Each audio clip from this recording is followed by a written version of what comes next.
তোমাদের আরও একটি নতুন ভিডিওতে স্বাগত জানাই। আজ এসেছি কলকাতা মুকুন্দপুরে শ্যামসুন্দরী কালী মন্দিরে। এই মন্দিরের সমস্ত কিছু তথ্য আমার ভিডিওতে পেয়ে যাবে, তো ভিডিওটি স্কিপ না করে প্রথম থেকে শেষ অবধি দেখবে।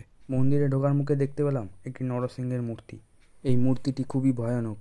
এই মূর্তিটির ঠিক পাশেই আছে দেবাদেব মহাদেবের স্থান, হর হর মহাদেব। এই শিবলিঙ্গটি কিন্তু অনেকটাই বড়। এই শ্যামসুন্দরী কালী মন্দিরটি খোলা থাকে সকাল 8টা থেকে দুপুর 1টা পর্যন্ত, আবার বিকেল 4টে থেকে রাত 9টা পর্যন্ত খোলা থাকে। এবার বলি, এই মন্দিরে তোমরা আসবে কিভাবে? শিয়ালদা বা হাওড়া থেকে খুব সহজেই এই মন্দিরে আসতে পারবে। বন্ধুরা, এই মন্দিরটি অনেক দিন আগে ছিল কলকাতা মানিকতলায়, সেখান থেকে সরিয়ে নেওয়া হয় কিছু কারণের জন্য। এই মায়ের মন্দিরে বেলা বাড়ার সাথে সাথে কিন্তু ভক্তদের ভিড়টিও আস্তে আস্তে বাড়ছে। মা কালী এখানে বাচ্চা মেয়ে রূপে পূজিত হয়। এই মা কালীর মন্দিরে নিষিদ্ধ রয়েছে মাছ মাংস। এই মায়ের মন্দিরে বলি দেওয়ারও কোনো রীতি নেই। অনেক দূর দূরান্ত থেকে ছুটে আসে ভক্তরা এই মাকে দর্শন করতে। এই মায়ের মন্দিরে ভোগ প্রসাদের ব্যবস্থা আছে। এই মন্দিরে ভক্তদের বিশ্বাস, মা কাউকে খালি হাতে ফেরায় না। মা শ্যামসুন্দরী কালী মাকে এখানে জীবন্ত কালীও বলা হয়। এই মায়ের মন্দিরটি নবনির্মিত একটি মন্দির। দেখতে থাকো, সঙ্গে থাকো। এই কালী মায়ের পাশে রয়েছে বিভিন্ন দেবদেবীর মূর্তি। মা কালীর বাঁদিকে আছে জগন্নাথ দেব, বলরাম এবং দেবী সুভদ্রা, আর ডান দিকে আছে দেবী সরস্বতী।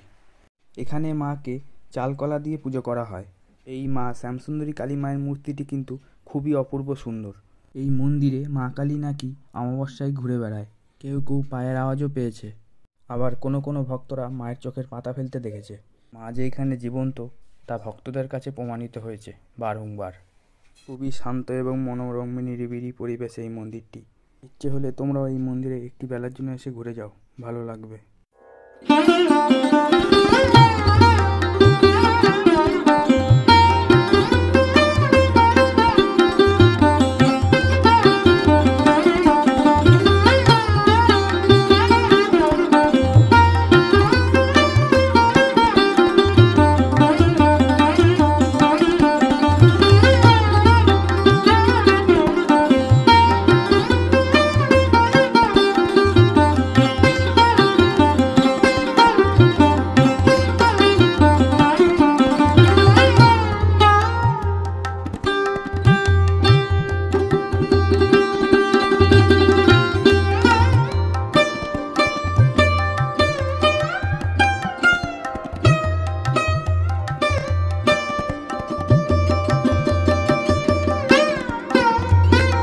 ভিডিওটি ভালো লাগলে চ্যানেলটিকে এখনই লাইক, কমেন্ট, শেয়ার এবং সাবস্ক্রাইব করে দেবে।